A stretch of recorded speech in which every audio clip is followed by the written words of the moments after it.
하나님의 손과 팔이라고 하는 것은 구원의 의미도 있고 심판의 의미도 있어요.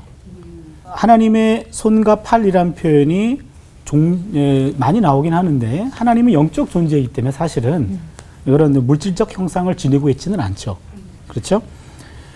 그래서 야훼 신앙은 눈의 종교는 아니고 귀의 종교예요.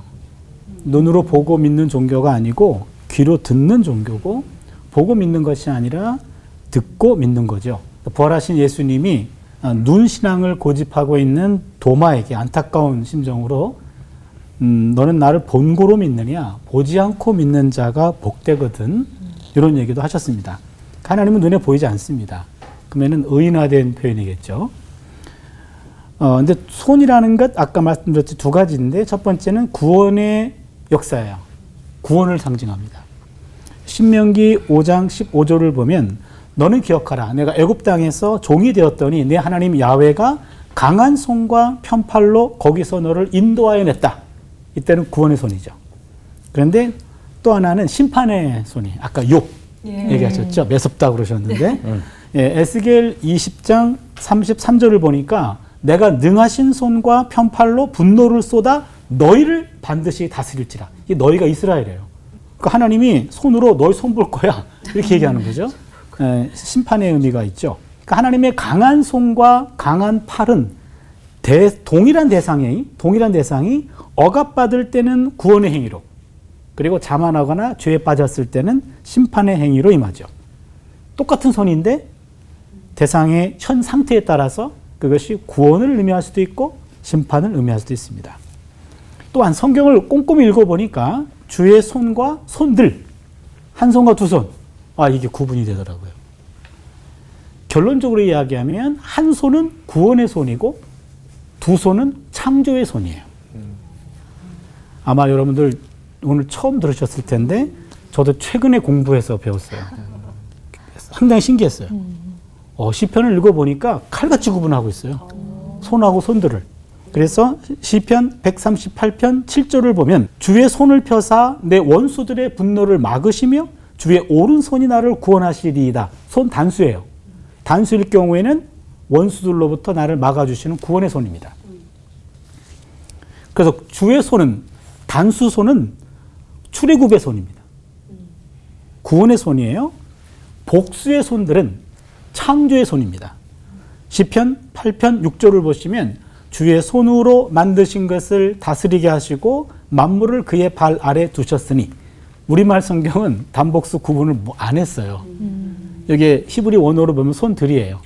주의 손들로 만드신 것을 다스리게 하시고 창조행입니다. 성경을 보니까 한 손일 경우에는 구원의 손이고 두 손일 경우에는 창조의 손입니다. 하나님은 한 손으로 구원하시고 두 손으로 창조하시고 순서대로 얘기하면 두 손으로 만드시고 한 손으로 구원하시는 거죠. 그래서 시편부에 보면은 하나님이 손가락들로 창조했다라는 표현이 나옵니다. 시편 8편 3절을 보시면 주의 손가락으로 만드신 주의 하늘과 할 때 손가락들이에요. 요렇게 만든 게 아니고 손가락 전체를 동원해가지고 만든 거죠. 그래서 성경을 보니까 창조행위를 가리킬 때는 복수의 손이 동원되는구나. 그러나 구원할 때는 한 손으로 구원하시는구나. 그러면은 한 손도 왼손이 있고 오른손이 있어요. 오른손이 강조가 되는데 이 오른손은 구원과 능력의 손입니다. 사사기 3장 15절 본문이 아주 재밌습니다. 야훼께서 그들을 위하여 한 구원자를 세우셨으니 그는 베냐민 사람 게라의 아들 왼손잡이 에웃이라. 여기서 베냐민이라고 하는 말이요. 여러분 벤이란 말은 아들이란 뜻이에요. 그래서 벤허 하면은 허씨 아들이란 말이에요.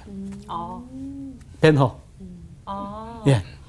그래서 외국 이름에 벤자민 프랭클린 하면은 자민의 아들 벤이에요. 그러니까 벤자가 들어가면 아들이에요. 그래서 벤 야민 할 때 벤은 아들인데 야민은 오른손이에요. 그러니까 베냐민이란 말은 오른손의 아들이에요. 그래서 베냐민 사람인데 왼손잡이래. 그러니까 오른손의 아들인데 왼손잡이. 근데 왼손잡이 히브리어는 어떻게 표현하냐면 오른손을 잘 못 쓰는. 오른손을 잘 못 쓰는 사람은 왼손잡이에요. 그래서 왼손잡이라는 용어가 없고 오른손을 못 쓰는 사람, 그게 왼손잡이죠. 이게 오른손을 못 쓴다라는 말은 좀 장애 같은 그렇게 인식되는 거예요. 그러니까 왼손잡이 하면은 저런 문제가 있는 사람. 그래서 성경에 보니까 오른손과 왼손을 구분했더라고요. 그래서 왼손잡이는 오른손을 못 쓰는 사람, 그렇게 표현했어요. 그러면은 왼손잡이는 열등하고 불결하고 무능한 사람으로 취급됐어요. 그리고 오른손은 정상적인 손이고 우월한 손이고 청결한 손이고 능력의 손이에요. 그래서 시인들은 기도할 때마다 하나님의 오른손을 주목합니다. 시편 139편 8절 10절을 보면 내가 하늘에 올라갈지라도 거기 계시며 수월에 내 자리를 펼지라도 거기 계시나이다. 내가 새벽 날개를 치며 바다 끝에 가서 거주할지라도 거기서도 주의 손이 나를 인도하시며 주의 오른손이 나를 붙드시리로다. 주의 손이 나를 인도하는데 왼손이 아니고 오른손이라고 얘기해요. 이사야 41장 13절을 보면 이는 나 야훼 너의 하나님이 네 오른손을 붙들고 네게 이르기를 두려워하지 말라 내가 너를 도우리라 할 것입니다. 하나님이 오른손으로 우리의 오른손을 또 붙잡아줘요. 믿음의 사람은 지금도 우리 하나님이 우리의 오른손을 붙잡고 계심을 의심하지 않고 믿습니다. 하나님이 당신의 오른손으로 우리의 오른손을 잡아주신다면 어떤 자세해야 될까요? 마주봐야 돼요. 그렇죠. 마주봐야 됩니다. 하나님은 우리 앞에서 우리의 얼굴을 대면하고 마치 어린아이를 손잡고 앞으로 인도하듯이 코앞에서 오른손을 잡고 앞으로 인도하십니다. 오늘도 우리의 오른손으로 하나님의 보이지 않는 오른손을 붙잡고 살 수 있기를 바랍니다. 아멘. 기도합니다. 우리를 꽉 붙잡고 계신 하나님, 하나님의 따뜻한 오른손의 온기를 놓치지 않고 온전히 느끼며 살게 하여 주시옵소서. 아멘. 예수님의 이름으로 기도드립니다. 아멘.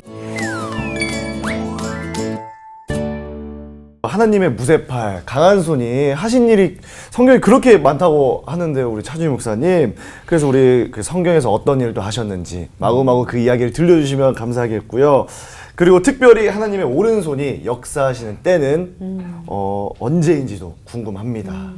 아까 말씀드렸듯이 손과 발은 대상에 따라서 상태에 따라서 동일한 상태에게 아까 경고, 격려 그랬잖아요. 그런 의미, 구원의 의미도 있고 심판의 의미도 있더라. 성경을 보니까.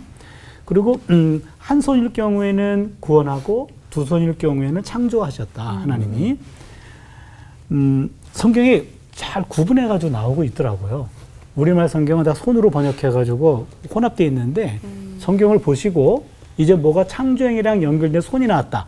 그러면은 영어 성경을 한번 보세요. 그러면 hands라고 나와 있을 거예요. 그리고 hands로 안 나온 영어 성경은 버리세요. 그거 잘못됐어요. 네, 오역입니다. 그것도. 그러니까 히브리어는 다 구분하고 있으니까. 그래서 손도 한 손과 양손은 다르다. 창조의 손이다. 하나님이 그 만들 때 한 손으로 대충 만든 것 같진 않아요. 창조할 때는 두 손으로 만들고 구원은 한 손으로 강력한 손으로 하는데 이것도 왼손이 아니고 또 오른손이에요. 오른손은 또 어떨 때 나오나 성경을 좀 뒤져봤더니 항상 두려워하지 말라. 이 고순간이에요, 항상. 그렇게 보면 하나님이 우리 옆에 계신다면 내 손을 잡아주신다. 한번 상상력을 동원해 보면 오른손을 붙들릴 때는 왼손일 테고 하나님의 왼손. 그렇죠? 하나님이 오른손을 붙잡으시면 나의 왼손을 붙잡을 거예요. 근데 하나님이 두려워 말라 내 의로운 오른손으로 너의 오른손을 붙잡겠다. 이렇게 얘기한단 말이에요.